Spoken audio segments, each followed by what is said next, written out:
Everybody on board, Emeka? Yeah, okay. The river is tidal, and well, with the ebb and flow of the tide going out, this river is a dirty old river. And when the tide went out, everything was seen there, and we did prove one thing in Belfast, was that shopping trolleys don't float. So we have stopped the tidal bit, and it's only tidal below that, and the river is now becoming alive again. It now has got fish apparently in it, and we bubble oxygen in its various spots. The river here is the River Lagan, and I'll talk to you a wee bit more about the Lagan in a moment when we pass our next spot here. And Kevin is going to take us out towards the motorway. But to tell you a wee bit about the Lagan rises in the county of Down, away in the mountains of, well, not in the mountains of Mourne, but on the lower land from it. And it comes down into Belfast, and where your ship is berthed, you came up Belfast Loch this morning.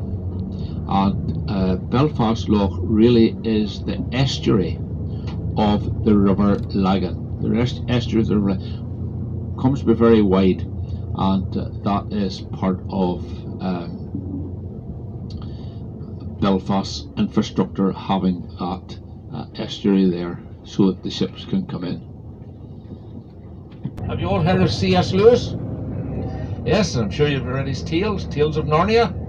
Well, that is where C.S. Lewis was educated, and indeed he was brought up really over in behind here in the trees, in a place called Little Lee. Nothing there other than it's somebody's house, so it's not a tourist attraction, so it's just somebody's house. So we're on our way up to Stormont, and we are going in by the back gate, and back gate is in a place called Massey Avenue, and it gets its name Massey from Massey, who was Prime Minister of New Zealand, and he came from Northern Ireland. He didn't come from here, by the way. He came up much north from a place called Limavady. So I'm not sure how he got his name on the streets up this way here. So we're going in by the Massey Avenue entrance, which is the rear entrance. And then I assume, Kevin, we're going to go down the front road, down the main entrance, yeah?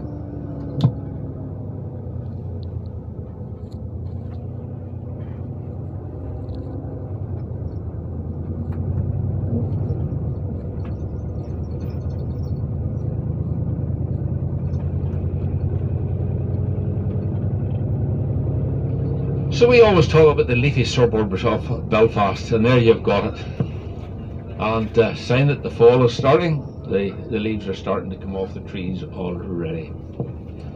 So we're about to go in here to the Stormont grounds. I'll tell you that the Stormont grounds operates really as a public park.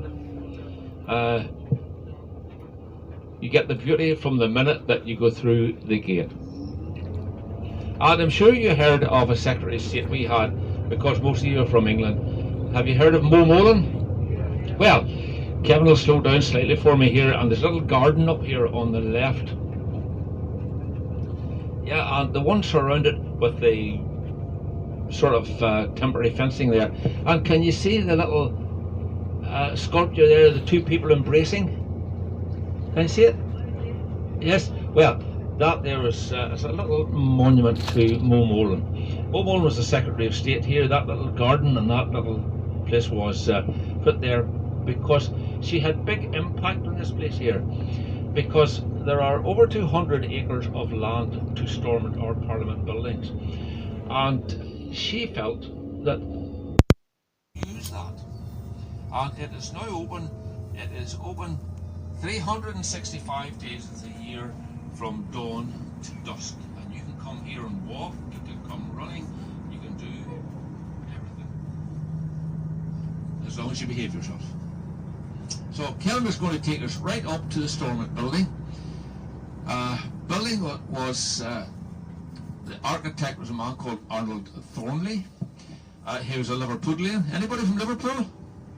Yes, he was a Liverpudlian. And there's one of the buildings in Liverpool he did as well. But it is designed, it was opened, by the way, in 1932. The partition of Ireland happened in 1921. It took to 32 to get this building built, and it's 365 feet long.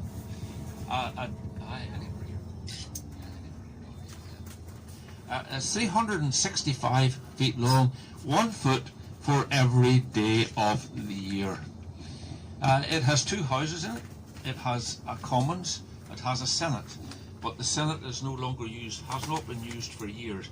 So the Senate mainly is a big committee room, and that's to the right here of the main door is the Senate, and to the left here is the chamber.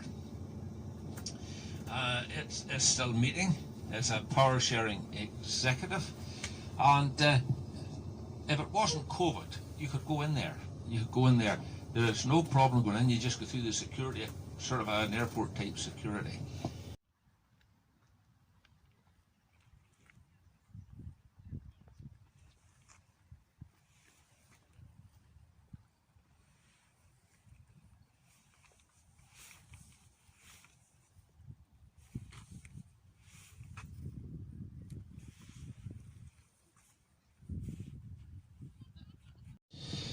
Auditorium there. So just telling that before, then I'll just point them out to you when we get to them. Of course, the Lagan and some nice new apartments built along it. That has happened in the last 20 years. Lovely apartments with a lovely price. There you are. Law courts on your right hand side. That's the modern ones. The older ones are the one's in the Portland stone, and then on the left here is the Waterfront Hall, a very, very fine auditorium. Can hold around about 3,000 people. So as Kevin turns right here, you'll see on your left hand side, you'll see another Victorian building, and it is a farmer's market. It's called St. George's Market, and it's a farmer's market at the weekend, and well, there's various sorts of markets with different themes. Then at Christmas time, lots of markets, and so Fridays the farmers will be moving in there, Friday and Saturday. St. George's Market, Belfast. So now in May Street, and we're going to be along the back of the City Hall.